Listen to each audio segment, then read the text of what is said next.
एक भारत जो अपने आप को सेकुलर मुल्क कहता है, जहां तमाम मज़ाहिब के लोगों को हर तरह की आज़ादी देने का दावा किया जाता है, वहां मुसलमानों के साथ जो सलूक हो रहा है वो तो सबको पता है। लेकिन अब उनके एक कानूनदान ने मोहम्मद रिजवान के खिलाफ कंप्लेन कर दी। एक इनटॉलरेंट नेशन बनती जा रही है, इनको अपने अलावा किसी और चीज का पता नहीं है।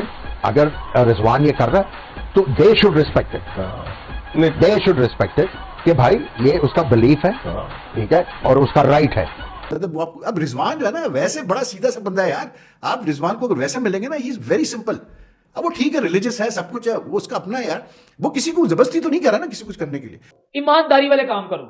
आमिर सुहेल कौन होता है ये कहने वाला कि जी इंडिया माफी मांगो रिजवान से वरना वर्ल्ड कप से बाइकआउट कर देंगे। भाईजान आपने जितनी क्रिकेट खेली हुई है, मुझे नहीं लगता फिर आपने ग्राउंड में खेली हुई, आपने मुझे लगता है कोई 6 पे क्रिकेट खेली हुई है। आपके अंदर कोई एथिक्स नहीं है, कोई लॉजिकल बात नहीं है। इंडिया रिस्पॉन्स वो कर क्या लिया इंडिया ने? इंडिया ने गुनाह कर लिया कि आप लोगों को वार्म वेलकम किया। इंडिया ने गुनाह कर लिया कि आपको महंगे तरीन होटलों में रख रहे हैं। गुनाह कर लिया कि आपके साथ इतना हॉस्पिटैलिटी दिखा रहे हैं। बाकी सारे खिलाड़ी भी मुसलमान हैं, बाबर, शाहीन सारे नमाज भी पढ़ते हैं। तो अगर वो जो है वो बाहर जाके नमाज पढ़ते हैं मैच के बाद, तो रिजवान को इतना क्या होता है कि वो मैच के दौरान ही जो है नमाज पढ़ता है। मैंने इनसे कोई पूछे आपके जो मंदिर और ये वाली आपके जो सीक्रेट जो जगह है मुख्तलिफ मुल्कों में, उनको खत्म कर दिया जाए। आप एक्सपेक्ट करते हैं कि यार ये बंदा जो है, जो भी लॉयर है, जिंडाल वगैरह जो भी नाम है उसका, वो जाके इस तरह केसेस फाइल करेगा, कंप्लेंट लिखेगा मतलब आईसीसी को। तो क्या आप समझते हैं कि रिजवान मतलब एक कैसे बोलते हैं फोकस कर सकता है वो अपनी क्रिकेट के ऊपर? यार अपनी हरकतें ऐसी नहीं, इंडिया ऐसा नहीं कर सकता। इंडिया माफी मांगे रिजवान से। क्या हमने श्रीलंकन टीम से माफी मांगी थी? हम उनको प्रोटेक्ट नहीं कर पाए। जय श्री राम उनका रिलीजन है, भाईजान वो कर सकते हैं, वो कर सकते हैं। नमस्कार दोस्तों, जय हिंद। मौलवी रिजवान को भारतीय ग्राउंड पर नमाज पढ़ने को लेकर सुप्रीम कोर्ट के वकील ने तो उसके ऊपर एक कंप्लेंट फायर कर दी, लेकिन इसके बाद पाकिस्तान में तो जाहिर की बात है कि भाई रिएक्शन आना ही था। इसको लेकर आमिर सुहेल, जो कि जावेद मियांदाद की तरह भारत के खिलाफ उसकी थोड़ा स्क्रू ढीला होता है, उसने कहा कि भाई भारतीयों को अब रिजवान से माफी मांगना चाहिए, क्योंकि ग्राउंड में नमाज पढ़ना रिजवान का हक है, उसका राइट है और वो ये कर सकता है। तो इसीलिए पूरे भारतीय जो है वो रिजवान से माफी मांग ले। तो भाई क्यों माफी मांग ले भाई? जब तुम ये बातें को डिफेंड कर रहे हो, जैसे श्री राम का नारा को लेकर और पूरी ग्राउंड में जो वंदे मातरम की जो लोगों ने धुन बजाई थी, जो हमारा गाना चल रहा था, उसको लेकर आप बोल रहे हो कि ये नहीं होना चाहिए, तो भाई रिजवान को भी नहीं होना चाहिए। यार आमिर सुहेल की खुद पाकिस्तानी मीडिया पे लाई कर रहा है। तो चलिए वीडियो देखते, मिलता हूं आपको वीडियो के एंड पर। एक भारत जो अपने आप को सेकुलर मुल्क कहता है, जहां तमाम मज़ाहिब के लोगों को हर तरह की आज़ादी देने का दावा किया जाता है, वहां मुसलमानों के साथ जो सलूक हो रहा है वो तो सबको पता है। लेकिन अब उनके एक कानूनदान ने मोहम्मद रिजवान के खिलाफ कंप्लेन कर दी, और ये चीजें हमें पता था कि ये होनी है। ये रिजवान का फुटेज देखें कि वो वहाँ नमाज पढ़ रहे थे मैदान में, और उसका एक वकील ने कहा कि जी ये क्या हो रहा है। देखिए लेकिन ये क्या हो गया मेरी समझ से बाहर मोदी गवर्नमेंट के आने के बाद क्या है? देखिए ये अपने आप को जिस तरह आपने कहा सेक्युलर स्टेट कहते हैं, फिर अपने आप को ये लार्जेस्ट डेमोक्रेसी का भी क्लेम करते हैं, और उसके बाद जो है जो टॉलरेंस जो है जो होनी चाहिए, जो सेक्युलर स्टेट में वो नहीं है। और आपने सही कहा कि मुसलमानों के साथ क्या होता रहेगा। हम टॉलरेंट हैं। इससे ये जाहिर होता है मोदी गवर्नमेंट की जो फाशिस्ट पॉलिसी है वो उसको रिफ्लेक्ट नहीं करती। देखिए मैं वही कह रहा हूं, मैं शॉक हूं कि ये क्या है। इस तरह का तो इंडिया नहीं था। आई थिंक इनको जरा देखना चाहिए कि हम क्या कर रहे हैं और हमारी रेपुटेशन क्या बिल्ड हो रही है, कि ये एक इनटॉलरेंट नेशन बनती जा रही है, इनको अपने अलावा किसी और चीज का पता नहीं है। I think that is bad for India. नारे सुने आपने जब पाकिस्तानी बैट्समैन आउट होकर जा रहे थे, किस तरह के नारे लग रहे थे, और वो इंस्टिगेट करने की कोशिश कर रहे थे कि किसी तरीके से इनको इख्तियार दिलाएं।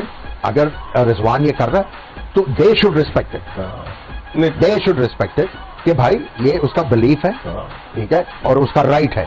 मैंने इनसे कोई पूछे आपके जो मंदिर और ये वाली आपके जो सीक्रेट जो जगह है मुख्तलिफ मुल्कों में, उनको खत्म कर दिया जाए। पाकिस्तान में भी पाकिस्तान में भी है, क्या उनको खत्म कर दिया जाए? ये वही आमिर सुहेल है जो 2017 में पाकिस्तान के अगेंस्ट बातें करता रहा। ये वो आमिर सुहेल है। अब पता नहीं इसको क्या हो गया एकदम, ये भी वो टायर की तरह कभी उधर चला जाता है, कभी इधर आ जाता है। अब कह रहा है जी इंडिया ने गलत किया है, इंडिया को ये चीज नहीं थी करनी चाहिए।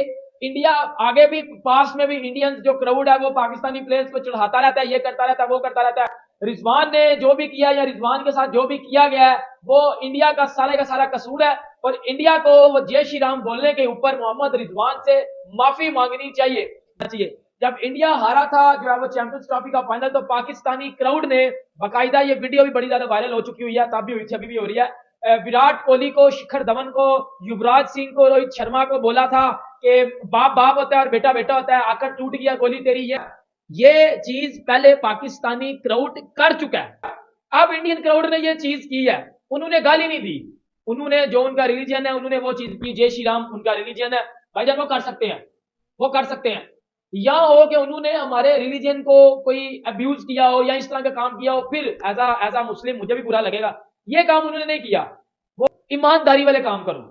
आमिर सुहेल कौन होता है ये कहने वाला कि जी इंडिया माफी मांगो रिजवान से वरना वर्ल्ड कप से बाइकआउट कर देंगे। भाईजान आपने जितनी क्रिकेट खेली हुई है मुझे नहीं लगता फिर आपने ग्राउंड में खेली हुई, आपने मुझे लगता है कुछ 600 रुपए क्रिकेट खेली हुई है। बोलूंगा पर आमिर सुहेल तेरी कोई औकात नहीं है, तेरी कोई औकात नहीं है कि तू ये बातें करे टीवी के ऊपर बैठ के कि पाकिस्तान को वर्ल्ड कप से बाइकआउट कर देना चाहिए, इंडियन क्राउड को माफी मांगनी चाहिए। खराब हो यार, मतलब रिजवान तो नमाज पढ़ता है, सबको पता है यार, वो अपना ब्रेक जब होती है वो जल्दी से अपना जो भी होता है 2 रकात करके अपना फारिग कर देता है। ऐसा क्या है उसमें यार, उसमें ऐसा क्या मसला हो गया भाई मुझे बता दो। क्या उसने किसी को गाली दी, क्या किया? क्या जो पाकिस्तान इंडिया का मैच अहमदाबाद में हुआ, क्या उसमें लोग प्ले कार्ड और बैनर्स नहीं लेके खड़े हुए थे? अगर इतना हेट फील्ड है पाकिस्तान के लिए या मुसलमानों के लिए, पाकिस्तानियों के लिए खास करके, तो भाई फिर मत खेलो ना यार, मत खेलो कहीं भी। मैं कहता हूं आप बायलेटरल नहीं खेल रहे ना, आप आईपीएल में भी नहीं बुलाते ना हमारे प्लेयर्स को, तो फिर ये क्यों आईसीसी इवेंट में खेल रहे हो? But it is disgusting, I tell you that, it is totally disgusting यार। आप एक्सपेक्ट करते हैं कि यार ये बंदा जो है, जो भी ये लॉयर है, जिंडाल वगैरह जो भी नाम है उसका, वो जाके इस तरह केसेस फाइल करेगा, कंप्लेंट लिखेगा मतलब आईसीसी को, तो क्या आप समझते हैं कि रिजवान मतलब एक कैसे बोलते हैं फोकस कर सकता है वो अपनी क्रिकेट के ऊपर? नहीं कर सकता यार। ज़ैनब अब्बास वापस आ गई, उसने खुद फैसला किया आने का। क्यों? क्योंकि she was not sure, she didn't feel secure. उसको नहीं पता था कि कल वो एफआईआर कटी है, पुलिस कंप्लेंट हुई है, कल क्या होता है, उसको नहीं पता था, इसलिए वो वापस आ गई। सही फैसला उसने किया। तो you know this has to stop यार, and don't tell me that the BCCI, ICC and all these people they don't have the, मतलब स्पोर्ट्स मिनिस्टर जो है इंडिया का, मतलब अनुराग ठाकुर, मतलब यार क्या मुश्किल है एक बंदे को आपने ढूंढ के थोड़ा समझाना है कि भाई ये क्या तुम हरकतें करते फिर रहे हो यार, क्यों तुम बदनामी कर रहे हो मुल्क की? उसका अपना जो करना है बाद में करे यार। I think you know this World Cup for some reason, this is the first World Cup I'm seeing which is being politicized, तो मैं एक तरह से आप कह सकते हैं, लेकिन politicized इतना नहीं हो रहा जितना कि इसको वो रिलीजियस एंगल पे खेला जा रहा है सारा। दूसरे का जो भी फेथ है आप उसको बेशक एक्सेप्ट नहीं करते हो, लेकिन जस्ट गिव इट, मतलब आप उसको बस रिस्पेक्ट दो, खत्म हो गई बात।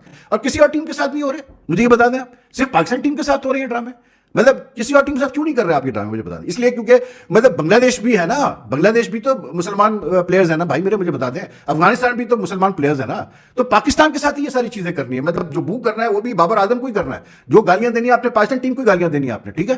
क्यों? क्योंकि पाकिस्तान इंडिया का मसला है, तो फिर मत खेलो यार पाकिस्तान से। मैं कहता हूं निकालो, ये खत्म करो एक दफा इस बात को। इनको मतलब एक प्लेयर को लिटरली एक लॉयर जाके मतलब वो कर देता है कि जी कंप्लेंट लिख रहा है, वो उसको कैसे बोलते हैं आईसीसी को पता, मतलब ये क्या तरीका है? अगर यही चीज यहां पर की जाए पाकिस्तान में, अच्छा लगेगा किसी को? मुझे बताएं। मतलब अब रिजवान जो है ना वैसे बड़ा सीधा सा बंदा है यार, आप रिजवान को अगर वैसे मिलेंगे ना, ही इज वेरी सिंपल। अब वो ठीक है, रिलीजियस है, सब कुछ है, वो उसका अपना है यार, वो किसी को जबरदस्ती तो नहीं कर रहा ना किसी कुछ करने के लिए। बीसीसीआई आईसीसी का काम है कि उस बंदे को बोले कि मतलब ये चीजें बंद करो, क्योंकि वो आज उसने उधर लिखा हुआ है, फिर कल वो कुछ और करेगा, फिर वो ये इसी तरह चलता रहेगा यार सिलसिला। और आमिर सुहेल ने ये बोला है कि शर्म आनी चाहिए। उन्होंने इसी तरह से अल्फाज बोले हैं कि इंडिया को शर्म आनी चाहिए कि जो है वो मोहम्मद रिजवान को इंडिया में तंग कर रहे हैं, जब वो जा रहा है तो उसके सामने आवाजें लगा रहे हैं, या जो है वो जब नमाज पढ़ता है तो नमाज से उसे रोकते हैं। इनके नमाज पढ़ने से किसी को क्या मसला है?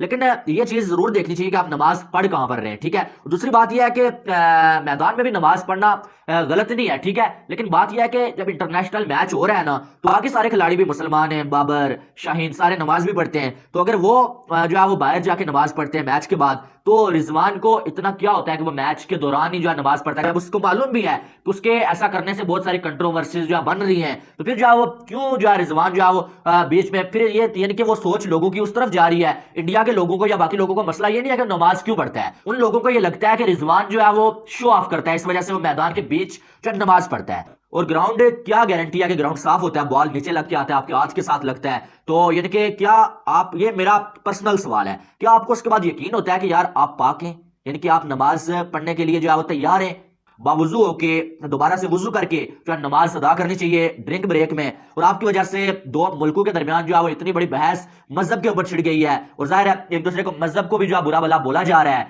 तो फिर जो है आपको थोड़ा सा जो है कंट्रोल करना चाहिए, ठीक? तो दोस्तों जैसा कि आपने वीडियो में देखा कि आमिर सुहेल की कैसी मतलब बातें थी, जब वो ये कहा कि भाई अगर ऐसी बात है रिजवान के ऊपर तो सारा का सारा जो बाहर मंदिर है फॉरेन में उसको क्या तोड़ देना चाहिए, तो उसी से आपका माइंडसेट समझ में आ जाता है, जो नफरती आमिर का माइंडसेट समझ में आ जाता है कि भाई आप एक खेल को लेकर आप एक मंदिर के साथ जोड़ रहे हो और पूरी मतलब सेंटिमेंट को आप हट करना चाहते हो। लेकिन आप अपना एक खिलाड़ी को लेकर पूरी धर्म को एक मतलब ये कर रहे हो कि भाई ये सब होना चाहिए। अरे भाई ग्राउंड पे अगर नमाज पढ़ना होता तो बाबर भी पढ़ लेता, वहां पर सादा पढ़ लेता, साइन पढ़ लेता, इफ्तिकार पढ़ लेता। वो नहीं पढ़ रहे हैं, उनको नहीं मतलब ये कर, उनको खेल में कंसंट्रेट करना है, लेकिन इसको नमाज पढ़ना है।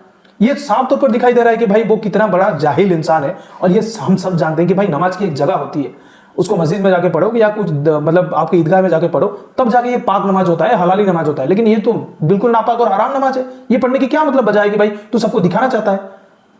मतलब क्या ही बात है। जब आप अच्छी बातें करो तो इन पाकिस्तानियों की पिछवाड़े पे लगी जाती है। और आमिर सहल तो मतलब जावेद मियांदाद की मतलब एक डुप्लीकेट है, उसको भी मतलब स्क्रू ढीला होने लग रहा है कि भाई ये जब तक ये सब क्रिकेटर बूढ़े होते जा रहे हैं और इनके ऊपर अंदर इतना सारा जहर बढ़ता जा रहा है। दोस्तों इस वीडियो में इतना ही। अगर वीडियो अच्छा लगे तो लाइक कर दीजिए, चैनल को सब्सक्राइब करके ऑल बटन जरूर दबा दीजिए ताकि हमारे लेटेस्ट वीडियो की नोटिफिकेशन आप मिस ना कर सके। और इस नफरती आमिर सहल को लेकर आपका क्या राय है कमेंट सेक्शन पे मेंशन करिए। मैं रुकता हूं जल्दी मिलूंगा नई वीडियो साथ, तब तक के लिए जय हिंद, वंदे मातरम।